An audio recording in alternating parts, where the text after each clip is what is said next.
tadi dia dinatan bihul gopilin diterangkan lamun kasab urang ayeuna niatna kumaha bae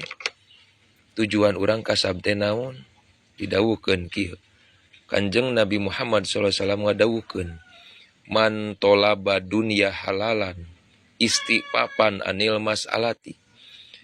saha jalma anu neangan dunia teh heg kanu halal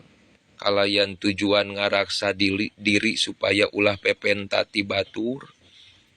urang teh daripada pepenta maka jeung ngahinakeun diri dina barang gawe wasa'yan jeung ayeuna digawe teh ala ahlihi mela anu jadi keluarga pejuang napakoh ya pejuang rupiah wa ta'atupan ala jarihi hayang mereka tatangga abdi teh Gusti neangan dunia teh hiji diniatan ngaraksa diri supaya ulah pepenta kadua rek nganapakohan nu jadi keluarga katiluna hayang barang bere kanu jadi dulur tatangga kumaha janji Allah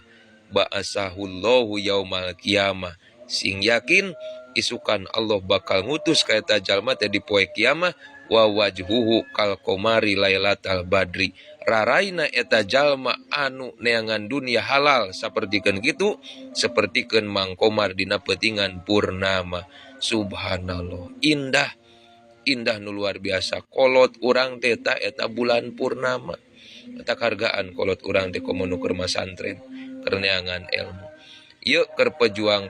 napakoh pejuang rupiah sing semangat niatan tah ieu niatan tina ngaraksa diri tina pepenta niatan rek napakohan nu jadi keluarga niatan rek bager rek hayang barang bere kanu jadi dulur jeung tatangga. Mudah-mudahan sing hasil maksad sadayana sing barokah, usahana sing lancar, nu dagang sing laris, nu ka kantor sing barokah sadayana. Amin.